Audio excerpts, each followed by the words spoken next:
Salud, dinero y amor. Todo pasa por ahí.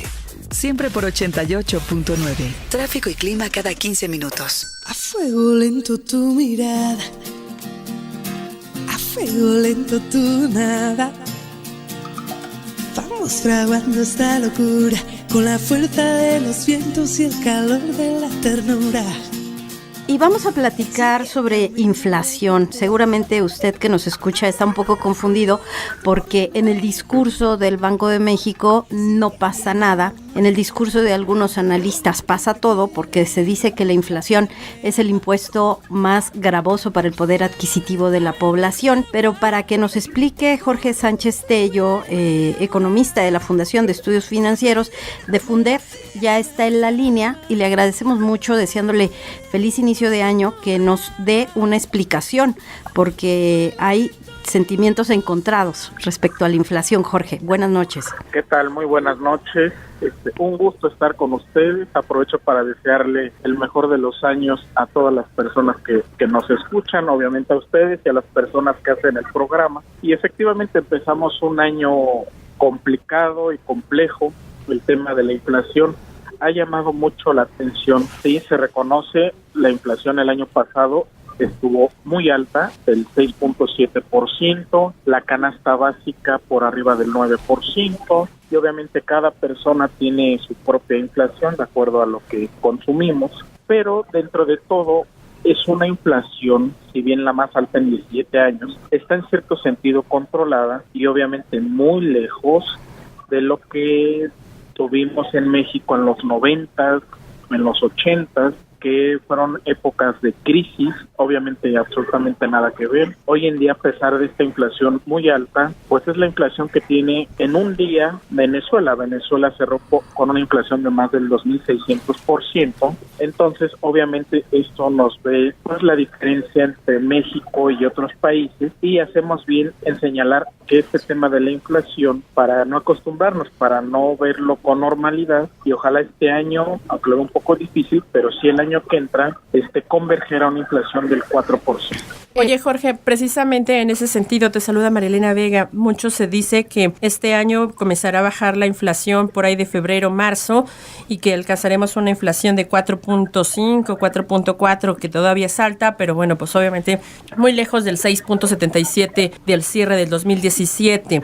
¿Esto es cierto? ¿Así lo visualizamos? ¿No afectará que sea un año político electoral? Esas son las expectativas del mercado. Los bancos, las empresas, el comercio. La expectativa es que tengamos una inflación este año de entre el 4 y 4.5%, pero como siempre los pronósticos, y más los que hacemos los economistas, pues nunca le atinamos. Oye, Jorge, entonces, perdóname que te interrumpa, pero ¿qué te preocupa, además del tema de la inflación? ¿Qué es tu preocupación para este año? Mi preocupación es la reforma fiscal que hizo Estados Unidos. Bajaron los impuestos de forma considerable. En México, lamentablemente, hay año electoral, pero lo que se debería de hacer es una reforma fiscal para bajar los impuestos. El ISR en México debería de estar en al menos 25-26%, y también me preocupa cómo se vaya a dar el proceso electoral de las tres principales fuerzas políticas, que se lo lleven en paz, en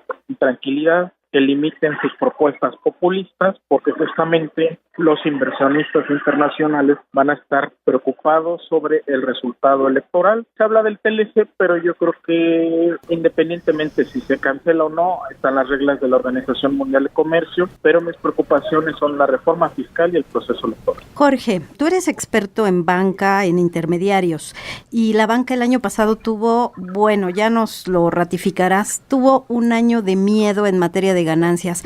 Le fue muy bien. El mercado interno, el crecimiento de la economía, ¿no te preocupa? Porque con este tema de la inflación, a mí siempre me da mucho miedo el discurso cuando dicen, no, es que se va a ajustar y va a ajustarse la inflación, pero la inflación se ajusta a partir de un deterioro del poder adquisitivo de la población y del menor crecimiento de la economía. O sea, no es gratuito. Cuando decimos ya no hay inflación, nos quedamos tranquilos, pero no.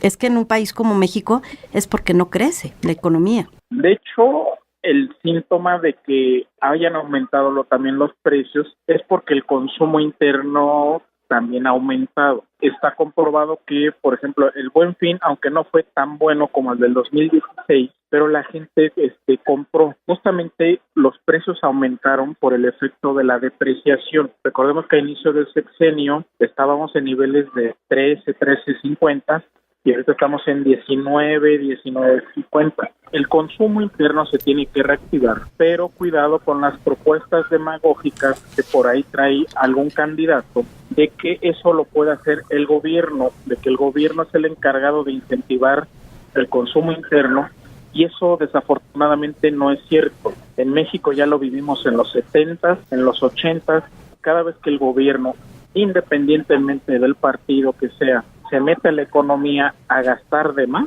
lo único que va a provocar es más inflación y poco crecimiento e incluso hasta crisis económica. La inversión privada es la iniciativa privada, el eje de desarrollo económico en cualquier país, y si el gobierno va a ayudar, tiene que ser vía la inversión pública. En este gobierno, desafortunadamente, la inversión pública se encuentra a niveles de 1930, pero el gasto corriente se ha incrementado. Entonces, la solución, si bien no es sencilla para nuestro país, para fomentar el consumo interno, por eso se debería de realizar una reforma fiscal que baje justamente los impuestos para que las empresas y las personas podamos consumir más y reactivar más la economía.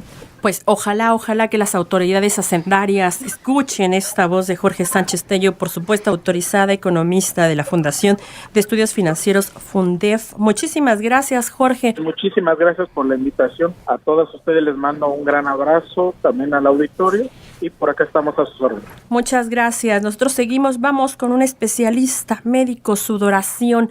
¿De qué se trata y cómo se puede atender? De esto vamos a platicar aquí en Salud, Dinero y Amor.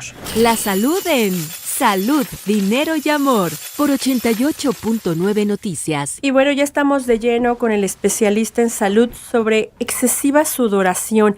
¿Ha padecido usted de este problema o conoce a alguien que le sude mucho las manos o partes del cuerpo? De verdad, esto tiene solución y nos da muchísimo gusto tener vía telefónica al doctor Miguel Ángel Padilla. Muy buenas noches, doctor. Gracias, ¿qué tal? Mucho gusto. Es un placer estar con ustedes y gracias por la oportunidad. ¿Por qué se padece o cuál es esta sudoración excesiva? ¿De dónde viene? ¿Es hereditario o es falta de una vitamina o por qué pasa? Miren, normalmente el sudor es parte de una respuesta autonómica mediada por el sistema nervioso totalmente ajeno a la conciencia.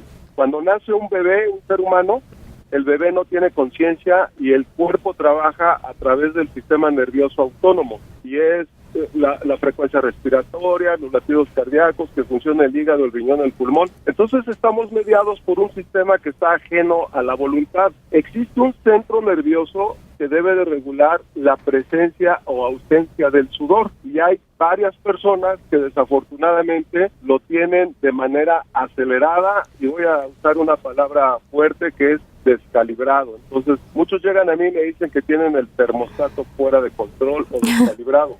Doctor, entonces, ayer cuando estábamos analizando, viendo los temas para hoy, recordábamos a Guillermo Ortiz. Él cuando asumió la Secretaría de Hacienda y antes en otros cargos como subsecretario, siempre en las caricaturas políticas aparecía con muchísimas gotitas en la frente y de un día para otro ya no.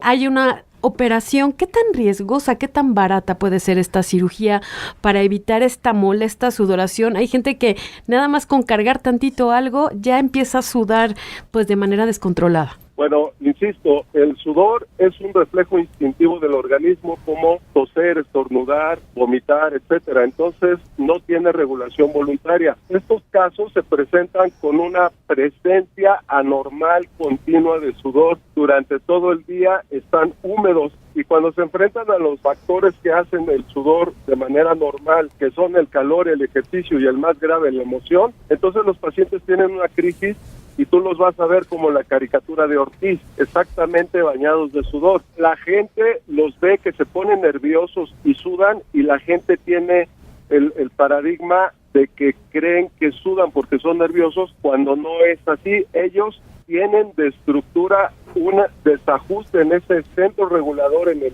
centro del cerebro, que mantiene el sudor prendido todo el día cuando debería de estar apagado.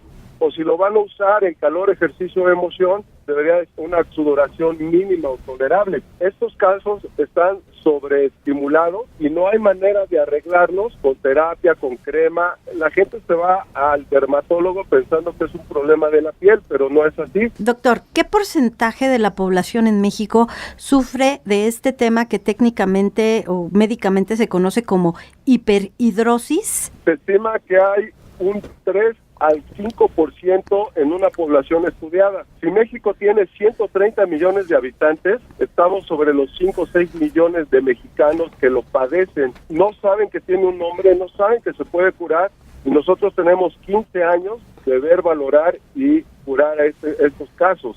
Y lo realizamos por medio de la interrupción y desconectar el centro nervioso que activa el sudor en un sitio muy altamente selectivo a nivel del tórax, donde cortamos la conexión o cable, para que me entiendan, y de esa manera evitamos que el estímulo persistente los mantenga mojados. Oiga, doctor, mucho se dice que inyectándose Botox también se elimina. ¿Esto es cierto o es pues a lo mejor más mito que realidad?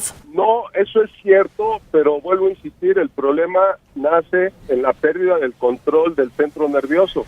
Si tú te inyectas Botox, te vas a inyectar Botox a nivel de la piel y vas a bloquear la unión del nervio con la glándula solamente por un tiempo determinado. En la medida que te sigas inyectando, el cuerpo va a hacer defensas contra esa toxina botulínica y en un momento dado, segunda, tercera, cuarta vez que te inyectes ya no te va a funcionar porque tu cuerpo generó defensas contra esa toxina. Entonces son tratamientos paliativos temporales, pero estás bloqueando una cosa que sí funciona, que es la piel y la glándula. Insisto, todo mundo cree que el problema es dermatológico cuando es del sistema nervioso autónomo donde se origina el estímulo del sudor. No existe una cirugía que pueda corregir el centro nervioso. Lo que sí podemos hacer es interrumpir la comunicación mediante una técnica muy depurada que nos ha llevado 15 años y tenemos 900 casos exitosos. Y de 2 horas que hicimos este procedimiento al inicio, hoy nos tardamos 10 minutos. Muchas gracias al doctor Miguel Ángel Padilla, quien es especialista médico en este tipo de temas. Gracias por acompañarnos esta noche aquí en Salud, Dinero y Amor. Muchas gracias a ustedes por su tiempo y saludos a todos. Gracias. Vamos a platicar de emprendedurismo y hay muchos migrantes que son emprendedores, que triunfan en el extranjero, que van con un capital intelectual muy bueno a hacerse camino en el exterior. Y este es el caso de Beatriz Encinales. Ella desde Colombia. Betty, gracias por tomar la llamada para Salud, Dinero y Amor. No hay ningún problema, un placer. Muchísimas gracias. Betty, estoy aquí con María Elena Romina y queremos que nos cuentes cuál es como el ABC de una profesionista, mujer, que quiera emigrar a Europa, a Estados Unidos, a Canadá, para abrirse su propio camino, ya no con una empresa, sino con un proyecto de emprendedurismo. Bueno, primero que todo, pienso que ha sido un camino bastante complicado, ya que por el tema de inmigración, como tú bien lo dices, nos están poniendo muchas más restricciones ahora que antes. En Estados Unidos, con la nueva presidencia de Trump, y en Europa también, por ejemplo, en países como el que yo vivo, como es Inglaterra, están sucediendo, pues con el Brexit, ahorita están poniendo muchísima más restricción para los inmigrantes. Entonces, todas las personas que venimos de países latinos o países asiáticos o africanos, que no pertenecemos a estos países desarrollados, digamos, nos cuesta mucho más trabajo emprender. Hace unos años era, digamos, un poquito más fácil, pero en los últimos años se ha complicado mucho más. Mi experiencia personal, Claudia, ha sido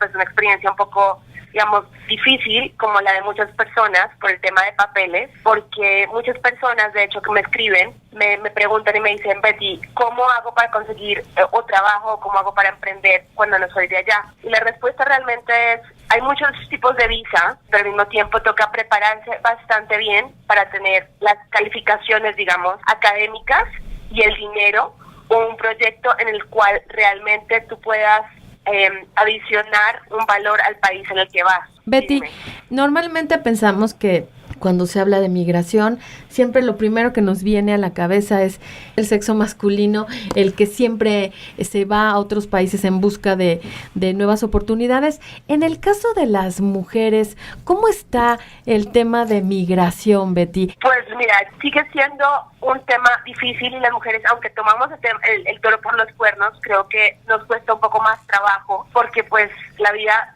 hasta el momento también pienso que ha sido un poco más dificultad, pero menos oportunidades para las mujeres, y hasta hace muy poco hemos tenido la posibilidad de tener más igualdad en el campo laboral. Muchísimas gracias, Betty. Eres fundadora de Recruit, una consultora precisamente en recursos humanos. 2018, ¿cómo lo ves como una oportunidad para migrar? Tú ya decías que el Brexit, hablabas de Trump. ¿Hay alguna ventana de oportunidad? Y con esto pues cerramos y te agradecemos la entrevista. Bueno, mira, las puertas se están cerrando bastante. Sin embargo, los inmigrantes seguimos siendo una fuerza muy, muy importante para países como Estados Unidos o para países como Inglaterra, donde la mano de obra, por ejemplo, que nosotros y la educación que nosotros podemos aportar sigue siendo muy, muy relevante para estos países. Pero, por ejemplo, en temas de construcción, muchos de los trabajos que los locales no quieren hacer, pues obviamente los inmigrantes los están haciendo, y eso nunca va a cambiar, digamos, o sea, eso no va a cambiar. Digamos, en la parte más de skills o de educación, pienso que están cerrando las puertas un poco más en el tema de inmigración, el tema de papeles, pero yo creo y quisiera pensar que seguimos teniendo oportunidades en países y podemos aportar algo con nuestra educación, con nuestro lenguaje y con nuestro trabajo. Nos toca todavía prepararnos mucho más a nivel competitivo para poder llegar a países extranjeros y poder adherir a esas empresas, adherir a la cultura, adherir, y no, ¿sabes? O sea, toca seguir, digamos, aprendiendo y trabajando muy duro para ser mucho más competitivos cuando queremos cambiar de país. Pues muchísimas gracias, Betty Encinales, especialista en migración femenina, por esta charla para Salud, Dinero y Amor, muy enriquecedora, y esperamos mantener comunicación abierta contigo. Un abrazo. Muchas gracias. Nosotros seguimos aquí en Salud, Dinero y Amor. Claudia Villegas, Romina Román y Marilena Vega. Vamos a un corte y regresamos, no se vaya. Las finanzas como deben escucharse. Salud, dinero y amor. Siempre por 88.9. Tráfico y clima cada 15 minutos.